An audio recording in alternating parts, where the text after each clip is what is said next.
So, what am I saying in a nutshell? What I'm saying is that I am calling on all Hausa indigenes. Okay, bye bye. Hmm. The Yorubas youths, and then the Fulani youths, the indigenous people of Igbo, the Igbo youths. I'm calling on everybody for we to trash whatever um, sentiment we have against each other, for we to forget about whatever grievances we have against ourselves. We will have to throw it to the dustbin so that we can be able to achieve something. You understand? Because we can only agree to disagree, and we can only disagree to agree. Do you understand what I'm saying? We will have to understand that the only thing that can bring growth is if we can be able to um, destroy whatever the Britain have gathered or made up for us. If we can be able to dissolve it, resolve it, and by ourselves strategize and plan ourselves and bring something to the table, the people that is going to take the affairs of this country, that is only time we will begin to thrive and we will begin to see development. Those people who gave you independence did it the way they will still benefit from you. That is, they gave you a make-up independence, a quoted independence. This is not an actual independence, but in the sight of people, they will say you are independent. So we will have to understand that the only thing we can do to grow is for we to forget about whatever sentiment that they have inculcated in our brain, the hatred that they have planned for us, that they have used to divide us. If we can be able to forget about all these things and then come in mass and do whatever it takes to take over this country, then we can be able to stand firm together and forget about sentiment, and then don't allow anybody to buy you off. We come out in mass, support this protest. Do it fiercely.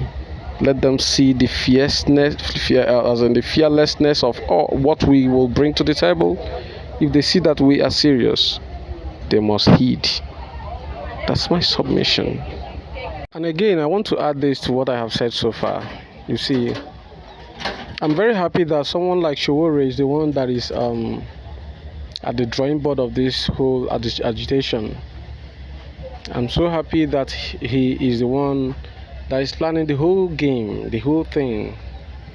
You know, the reason why I'm happy is because somebody like Showore is not an ordinary person. He has been a journalist before he became an activist. He understands the whole thing. He understands the vacuousness of Nigerian constitution and laws. He understands how empty it is. He also understands that the structure of Nigeria is not meant for to progress. He understands that Nigeria was created not to grow. Yes, he understands all this.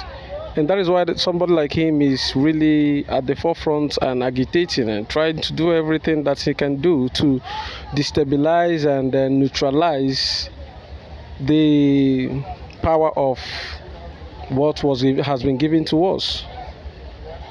You understand? They're different from what was given to you and what you strategized. You will have to plan it the way to suit you.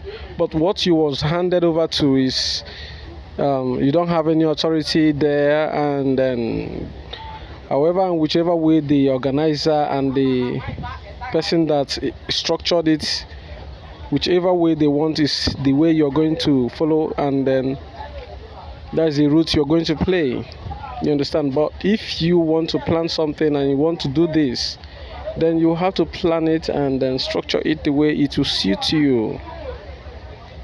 That is what someone like Showore has been doing, and then Nnamdi Kanu is exactly a quintessential example of it. He really wants a government where we will be in charge. We will have to decide what we want to do, and then whether we will have to be together. You know, um, that is the reason for the agitation. And then I would want this agitation that is to sprout out this minute or this moment, this time around, to lead to something bigger, even bigger than that of NSAS. Let Nigerian youths come together. That is my plea, that is my cry, that is what I want, so that we can achieve what we want. If we don't come together, then they will use us to stampede us, and they will use us to kill the protest. Yes, they have done it before, and I'm sure that they have a plan already to do it again. Nnamdi Kanu has been brutalized and then been kept in a solitary confinement for years, and nothing has been done about it. And now his keeping is against even Nigerian law. There's a level of impunity, level of